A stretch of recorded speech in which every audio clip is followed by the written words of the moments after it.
welcome to the second episode of OffSet's Out of the Box. My name is Nush Lois. For those of you who don't know, I'm a musician, educator, and the founder of OffSet. Out of the Box is an interview series where we interview some of the most interesting music educators in our opinion. Educators who are doing things differently and essentially thinking out of the box. Our educator for the second episode is Shanelle Rodrigues. Shanelle Rodrigues is a teacher, pianist, and my favorite, lifelong learner. Shanelle got into music education purely out of passion. In 2013, she completed her grade 8 certification in piano from Trinity College, London. And in 2018, she completed her ATCL in instrumental teaching from the same board. She tutors students of all ages at her studio, Shanelle's Piano Studio, which is in Colaba, Mumbai, and is also a senior member of the teaching faculty at Furtado School of Music. Along with teaching, Shanelle enjoys her role as an accompanist to various students appearing for their examination or concert. She is currently pursuing formal training under the tutelage of concert pianist Ms. Tatiana Dichenko from Russia. Shanelle is currently pursuing a postgraduate as a teaching musician degree from Trinity Laban Conservatory of Music and Dance in London. And she also plays the violin. So welcome, Shanelle. Thank you so much for being a part of this. Thank you for having me. I will first ask the most obvious question is, after all these years of teaching piano where you are taking classes either at your house or at Furtado's or wherever, to now suddenly switching to online, how has that transition been for you? Honestly, it was scary initially. Because I am so technology challenged. Like I don't use half of the apps on my phone and all of those things. So when I had to get onto this platform, I had to do a really big step for me, but I was willing to take it. But as soon as I started, and especially the online, not even the online, like the worldwide music community, so helpful. They shared their ideas. They totally understood the situation you're in. There was such collaboration, honestly, with so many teachers, that it really helped me get into the space. And I started, now I can even like attach my phone for like another view or something like that, make it a little more fancier. Yeah, no, that's amazing, because I saw you were one of the few people, at least who I knew in my circle of teachers, who switched quite immediately. Like as soon as the lockdown happened, I think about 2 days in, you were like, okay, I did my first like online lesson, and that's the reality of it. Everyone had to make that switch. So I mean, for me, it was just kind of like, wow, just to see that was awesome. Because honestly, the rest of the world was dealing with coronavirus before us, so they were already prepping. Actually, so they already had a few, so like that helped me. Yeah. And that's a very good point, because you're right. And if you are in touch with those teaching communities outside our country, then it always helps when you have someone to at least go to and be like, how are you guys doing your online lessons? Because now I need help. I mean, yeah, that's perks of being a part of a good teaching community. Yeah. Now, you've been a classical music student for years, and now you also teach. Being someone who has been a part of the examination process, as someone that has either given exams or coached students for them, has there been a change in examination trends, and what have those changes been? I think parents still want want their children to give exams, and I leave it totally up to them. If they want to do it, the student, they can do it. The student. If the student, because we are in this together. I don't do it just on the basis of what the parent will tell me. Yeah. I'll have a chat with the student. The three of us will sit together and decide, okay, we will do this. But this is not the only goal of your year. You have to develop musically, enjoy it, The first thing. That's the first. Like, if it's stressing them out, I just tell the parent, don't worry. I mean, it's more important that he's enjoying something rather than just getting a certificate out of it. Where is that really going to get him? So, and thankfully, I've had very good studio families who've not pushed their kids, and who've understood that because they've seen the benefits of it. The child will just get on the piano a lot more if they're not pushed into something. So, yeah, but many of them do want to give it anyway because a lot of their friends give it, and Yes, it becomes a competitive thing for a lot of the kids. And I guess if it works as a motivation and something that they genuinely want to do, then of course that's always like an added plus. But yeah, I mean, I completely support your point on, like, if the student doesn't want to do it, then we don't have to do it. But that's really interesting because, I mean, when we were small and learning, and I mean, exams were everything at that point. So it's kind of actually very refreshing to see teachers advocate for their students, which is very important. And I mean, that's actually very... Yeah, you see that a lot now also. With a lot of teachers also collaborating with the student to even discuss, the goals of the lessons through the year.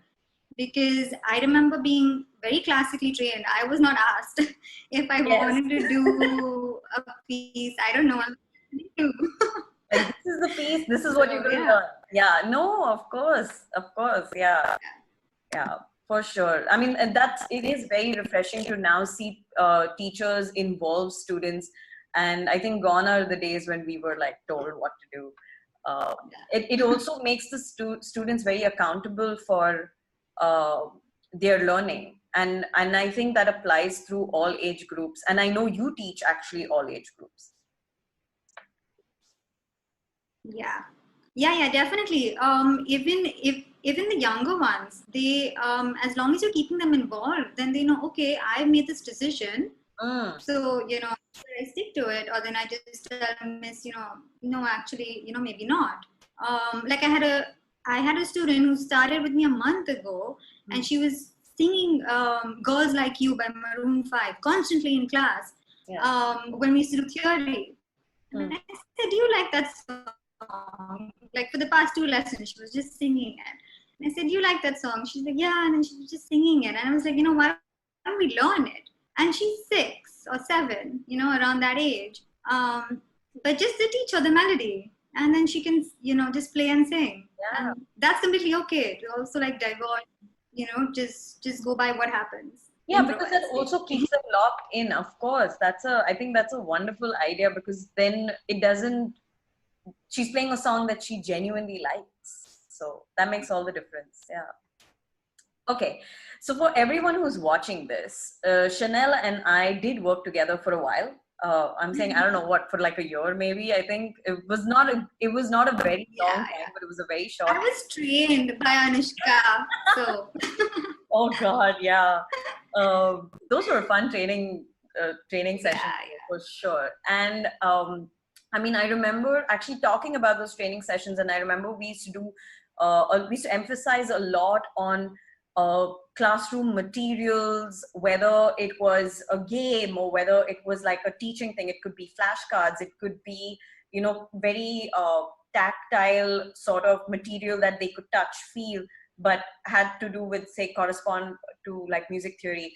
And over the past couple of years, like, I am such a fan of some of the stuff you've come out with. Kind of the puzzles and the games that you do are just, I mean, I find it extremely inspiring, to the extent where I'm like, either I want to be her student or I want to start teaching piano again, so I can like, try these tricks out again, because they are very exciting. But I want to ask, what inspires you to kind of, or what's the best way to get or find a good teaching material, or create a teaching material? Like, what goes behind that? What's the madness behind the method, so to speak? So I follow a lot of educators, first of all, on Facebook or just online on any platform, music educators or musicians, not only educators, because I feel I can learn a lot from them. I mean, from everybody, basically. Everyone has something to give. So over the years, I've been looking at, the games that they are doing and how musical a class can be. And I love color, I love movement and all of those things. So when even I'm creating a resource, I obviously keep the student need in mind. I would create, if I had to create something on key signatures, I would, it would be for a particular student, and then I can use it across the board, obviously, for that level. But I usually create things keeping them in mind. And then they become my guinea pigs for trying it out also. But yeah. Yeah. Yeah. Have you ever used like games and puzzles and stuff with adult students of yours? Yeah, sometimes, yeah. In fact, with the online sessions, we played an Easter game where it was intervals, and they had to, and obviously it was like this board game, but I couldn't have a board, so I just had it. I shared my screen, and that's how we would move, Wow. And I did it with an adult student, and she was actually really happy that, so the objective was to go from like place A to a carrot or to the bunny. And she was so happy that she reached the carrot. That, that also, I mean, just these small things sometimes, just to remove the seriousness out of learning. Yeah. And I think what that does is it makes the learning less intimidating, is when you kind of distract them from the seriousness of it. And it's just like, let's do this. And underlying, of course, they are learning so much, like you said, intervals and things like that. So, I mean, I'm all for like teaching materials. I still love games and like stuff like that. Yeah, and plus, sometimes they don't even know that they're learning it through that game. Like they'll do the game and they're actually learning a lot. And I mean, they don't know it. But I mean, they've already learned it, and you haven't done it through just talking it, or I mean, just like telling them. Yeah. You've done it through an activity. Yeah. So they're experiencing it. Yeah. And that, of course, I mean, you and I both know that when you experience something, it internalizes way easier. So then reproduction of that, whatever concept that you've taught, is then enforced really well. So of course, for everyone who's watching, Shanelle was kind enough to compile a bunch of resources. These are online and they're free. And what we're going to do is we are going to put it onto a document and make a link out of it. And for everyone who's watching this on Facebook, it's going to be in our description. And everyone who's watching this on Instagram, it's going to be in our bio. So don't worry, we've got some really fun resources thanks to Shanelle. Okay, this is literally going to be my last question for you. Is 3 tips to get your students to be motivated for practice, especially now. Okay. All right. So one thing that I would think of is keeping in touch with them through the week. Because they have their online lesson, they haven't met you, it's just a screen. So sometimes, I mean, you just like to check up on them midweek and just send them a few videos. So what I do is a form of blended learning. I do online and I do offline. So like through the week, I'd send them some videos, or ask them to send me something about what they're working on. So they sort of feel that engagement through the week, because they aren't really talking to anybody else either. So I'm meeting a lot of people. So that would be one. I also think with the younger ones to use some images on screen when they're doing really well. Just some stickers, which I can send them over to you also. Yeah. It just says, great work, you've practiced, excellent, whatever, and like these cute images of these pandas or bears, as opposed to what we see in their little notebooks or whatever. Yeah, lovely. That's amazing. Yeah, so that they just feel a little motivated, and it keeps that familiarity with the lesson. Yes. So, I mean, maybe that would motivate the younger ones, and you can have the parents send over the video and then just go on and send over that sticker, and they've really liked it. Like I did theory the other day, and I think you saw it. It's on my Yeah.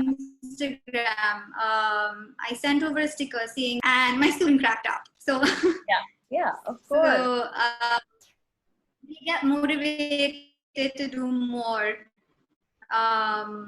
with that as well. I guess also just sort of helping them through this whole process and not demanding too much out of them. I have also not demanded too much out of their practice, because if they're just sitting on the piano playing whatever they want to, also is fine. I mean, that's anyway okay. Yeah. Yes, but especially now, because they are also very busy with their school work, with their screen time. You don't want piano to become another burden for them. So just be a little flexible, I would think, with their practice also. No, I think that's great.